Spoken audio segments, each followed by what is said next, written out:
पिताजी जल्दी चलिए, वरना मैं आज स्कूल में देरी से पहुंचूंगा।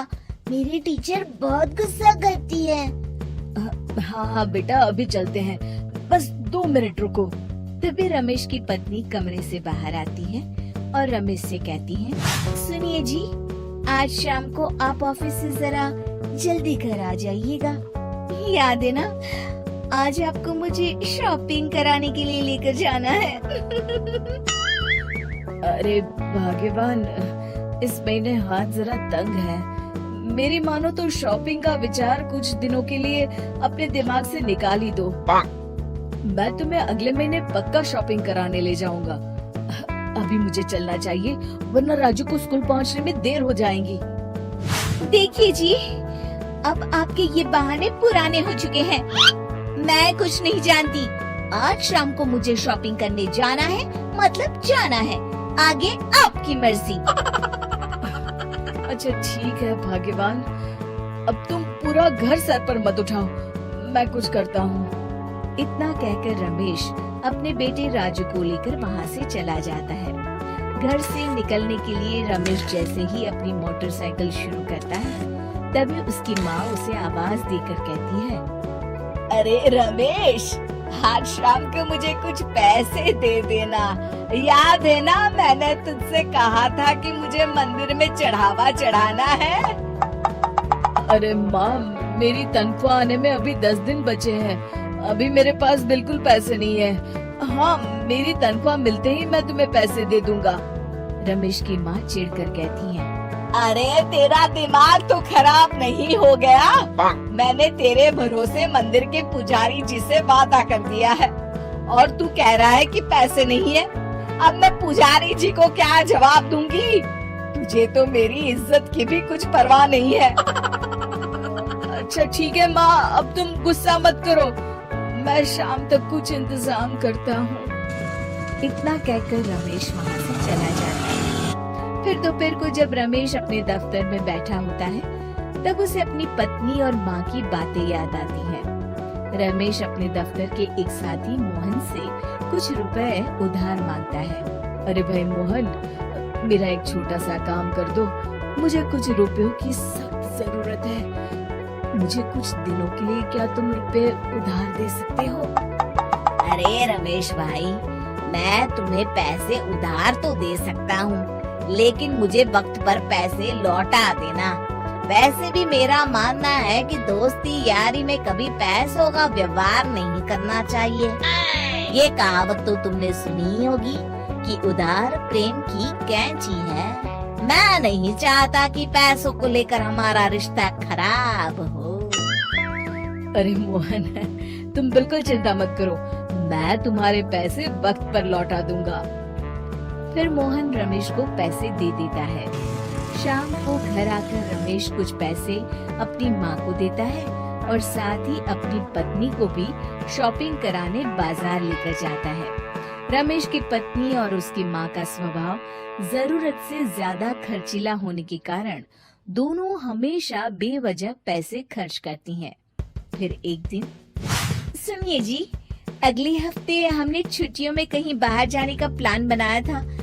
आपने पैसों का इंतजाम कर लिया ना? अरे अभी कहाँ, अभी तो मेरे पास बिल्कुल पैसे नहीं है। हम कभी और चले जाएंगे। देखिए जी, मैंने सभी सहेलियों से कह दिया है कि मैं बाहर घूमने जा रही हूँ। अगर मैं नहीं गई तो सब मुझ पर हंसेंगी। आप कहीं से भी पैसों का इंतजाम कीजिए जी। इतना कहकर रमेश की पत्नी वहाँ से चली जाती है। वहीं दूसरी तरफ रमेश की माँ भी तीर्थ यात्रा जाने की जिद करती है और रमेश से पैसे मांगती है। फिर अगले दिन रमेश एक सेठ से पैसे उधार लेकर अपनी पत्नी और बेटे को घुमाने ले जाता है और अपनी माँ को भी तीर्थ यात्रा पर भेज देता है। लेकिन जैसे ही रमेश अपनी छुट्टियाँ बिताकर वापस आता है, कर्जदार उसका जीना मुश्किल कर देते हैं। इतना ज्यादा कर्ज एक साथ अपने ऊपर देख रमेश काफी परेशान रहने लगता है। फिर एक दिन राजू की स्कूल की फीस वक्त पर न भर पाने के कारण रमेश को स्कूल में बुलाया जाता है। स्कूल के प्रिंसिपल साहब रमेश को सख्त हिदायत देते हैं कि अगर वक्त पर स्कूल की फीस नहीं भरी गई तो उनके बेटे का नाम स्कूल से काट दिया जाएगा। अपने बेटे की स्कूल की फीस भरने के लिए रमेश अपने दोस्त गिरधारी से कुछ पैसे उधार ले लेता है और स्कूल की फीस भर देता है। रमेश की माँ और उसकी पत्नी खर्चे और घर की जिम्मेदारी संभालते संभालते धीरे धीरे रमेश पूरी तरह कर्ज में डूब जाता है। और तभी एक दिन दफ्तर में काम करते समय रमेश की तबीयत अचानक बिगड़ जाती है और वो बेहोश होकर गिर पड़ता है। उसे जल्दी से पास के एक अस्पताल में भर्ती कराया जाता है। रमेश के घर वालों को ये बात पता चल जाती है तो वे सभी अस्पताल पहुंचते हैं। अस्पताल के डॉक्टर साहब उन्हें बताते हैं, देखिए, देर रात तक जागने और जरूरत से ज्यादा काम करने की वजह से इन्हें चक्कर आ गया था।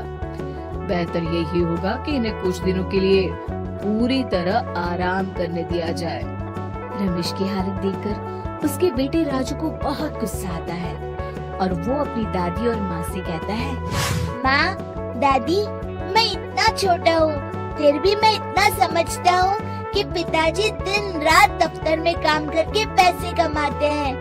पिताजी अकेला पूरा घर संभालते हैं और आप दोनों अपने फिजूल के खर्चों के लिए उन पर दबाव डालते रहते हैं। आज पिताजी की हालत के जिम्मेदार तो आप दोनों हैं। राजू की समझदारी भरी बातें सुनकर रमेश की माँ और पत्नी को अपनी गलती का एहसास होता है और दोनों की आंखों में आंसू आ जाते हैं। फिर कुछ दिनों के बाद रमेश की तबीयत एकदम अच्छी हो जाती है और वो पहले की तरह अपने काम पर जाने लगता है। रमेश की माँ और पत्नी अब उसे किसी प्रकार की कोई तकलीफ नहीं देते और ना ही उससे किसी चीज की मांग करते हैं। फिर देखते ही देखते रमेश अपने कर्ज के सारे पैसे चुका देता है। उसकी जिंदगी पहले की तरह अच्छी हो जाती है और वो अपने परिवार के साथ खुशी खुशी रहने लगता है। शिक्षा, हमारे रिश्ते एक तराजू की तरह होते हैं जिसकी दोनों ओर जिम्मेदारी और समझदारी का वजन बराबर होना चाहिए। शुक्रिया आपका हमारे साथ। लाइक बटन दबा देना, चैनल को सब्सक्राइब करना मत भूलना और हमारे साथ रहना आने वाली रोमांचक कहानियों के लिए। अगली बार तक मुस्कुराते रहें और खोजबीन करते रहें।